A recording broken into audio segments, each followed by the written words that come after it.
আসসালামু আলাইকুম ভাইয়া ও আপুরা, কাছের এবং দূরের, দেশ এবং দেশের বাইরে যে যেখান থেকে বসে আমার এই ভিডিওটা দেখছেন, আশা করি সবাই অনেক বেশি ভালো আছেন, সুস্থ আছেন, ইমানের সহিত আছেন। আমিও আলহামদুলিল্লাহ আল্লাহর রহমতে সবাইকে নিয়ে অনেক ভালো আছি। চলে আসলাম নতুন আরেকটা ভিডিও নিয়ে, আশা করি সবার ভালো লাগবে। আমি রান্নাঘরের জন্য একটা ক্লিনার বানাচ্ছি, সেইটাই আমি আপনাদের সাথে শেয়ার করতেছি। রান্নাঘর পরিষ্কার রাখা, তেল চিটচিটে মুক্ত রাখা একটা কত কঠিন ব্যাপার, সেটা একমাত্র গৃহিণীরাই জানে। প্রথমে আমি নিয়েছি 2 চামচ সাধারণ ডিটারজেন্ট পাউডার, কাপড় ধোয়া যে পাউডারটা থাকে সেটা, আর এখন নেব বেকিং পাউডার।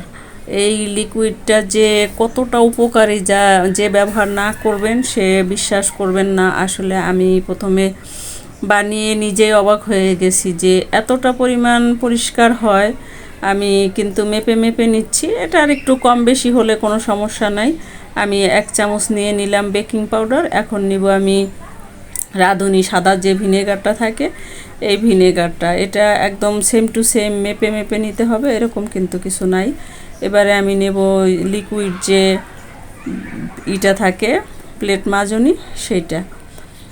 আর এখন নিয়ে নিচ্ছি সাধারণ পানি দিয়ে এটাকে একটু গুলিয়ে নিচ্ছি। আর এটা কিন্তু দেওয়ার সাথে সাথে একটু ফেনা ফেনা হবে, ভয় পাওয়ার কিছু নাই, পরে আবার স্বাভাবিক হয়ে যাবে। ভিডিওটা দেখতে দেখতে এই পর্যন্ত যারা চলে আসছেন, লাইক দিতে ভুলে গেছেন, একটা লাইক দিয়ে ভিডিওটা কন্টিনিউ করবেন। আমার এই ভিডিওটার কোনো অংশে যদি কারো একটু ভালো লেগে থাকে, আমার এই ছোট্ট চ্যানেলটা সাবস্ক্রাইব করে নোটিফিকেশন বেল আইকন বাজিয়ে দিবেন, যাতে আমি কোনো ভিডিও আপলোড দিলে আপনি সাথে সাথে নোটিফিকেশন পেয়ে যান এবং আপনি আপনার সুবিধা মতো ভিডিওটা দেখে নিতে পারবেন।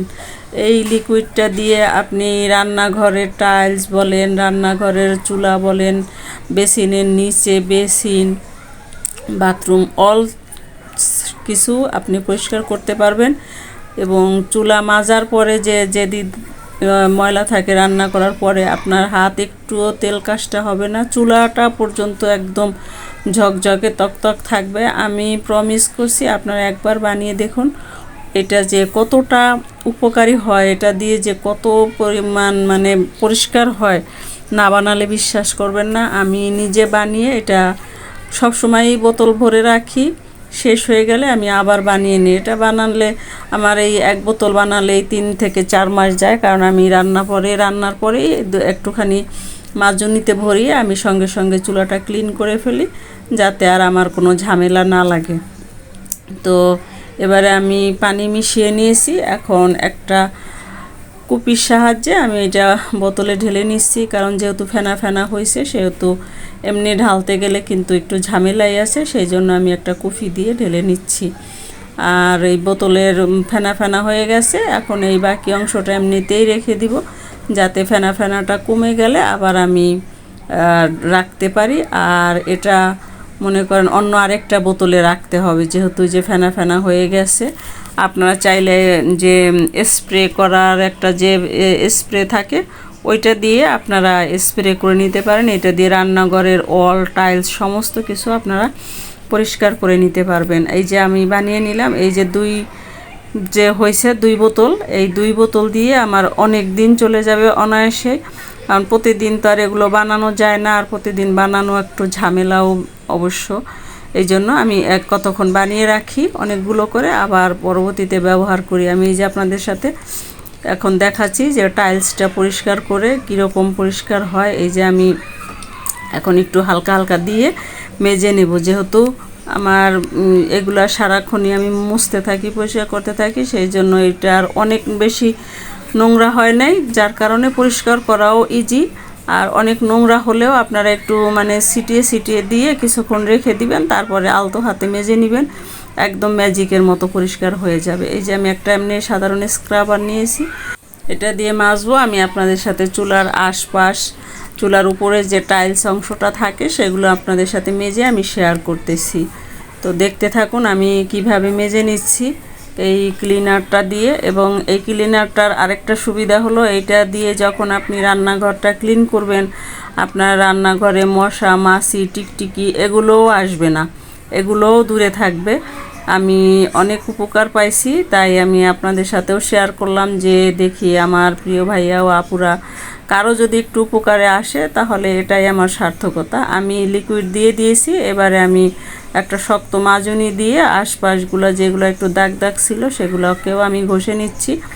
এবারে আমি চুলার পাশটা পরিষ্কার করব। চুলার নিচে, চুলার পাশে সব জায়গায় আমি একই লিকুইড ব্যবহার করি, আলাদা করে আর কোনো ভিমবার বা কোনো রকম সাবান কিছুই ব্যবহার করি না। আমি আপনাদের সাথে পরিষ্কার করার পরে আমি আবার দেখাচ্ছি যে দেখুন আগে মানে কতটা ছিল আর এখন কতটা চকচক করতেছে। আমি একটা শুকনো কাপড় ভিজিয়ে তারপরে আমি মুছে নেব এবং আমি আপনাদের সাথে দেখাচ্ছি। দেখুন রান্নাঘরের টাইলসগুলো আমার এই যে চুলার উপরে যে টাইলস, পাশের যে টাইলসগুলো, এগুলো একদম ঝকঝক করতেছে। এটা কিন্তু আগে এরকম ঝকঝকা ছিল না, এখন এটা মোছার পরে একদম মানে ঝকঝক হয়ে গেছে।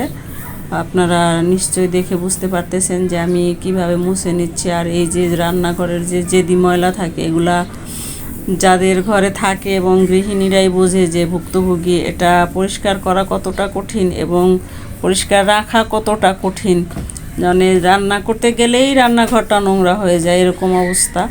তো যাই হোক, পরিষ্কার পরিচ্ছন্ন রাখা তো অবশ্যই হয়, রাখতে হয়, আমরাও রাখি, সবাই রাখে, চেষ্টা করি যে পরিষ্কার যাতে থাকে। আমি আপনাদেরকে একটু মেজে দেখাচ্ছি। আমি কিন্তু কোনো রকম জোড়াজুড়ি করে মাজতেছি না, আমি হালকা হাতেই ক্লিনারটা দিয়ে মেজেছি এবং এখন একটা কাপড়ের সাহায্যে আমি মুছে নিচ্ছি যাতে খুব সহজেই পরিষ্কার হয়ে যায়। এটার জন্য আর কোনো কষ্ট করতে হয় নাই। তো দেখুন আমি কিভাবে মুছে নিচ্ছি। এক হাতে আমার ক্যামেরা ছিল, আর এক হাত দিয়ে কাজ করাতে একটু মানে বোঝা যাচ্ছে যে বেশি নাড়াচাড়া লাগতেছে, সেজন্য আমি আন্তরিকভাবে দুঃখিত। কারণ আমার ছোট ছেলেটা অনেক সময় ক্যামেরা ধরে, ও ছিল না, যার কারণে আমার একটু বিপদে পড়তে হয়েছে। তো দেখুন আমি আগে যেরকম নোংরা ছিল এখন কতটা পরিষ্কার হয়েছে সেইটাই আমি আপনাদেরকে দেখাচ্ছি।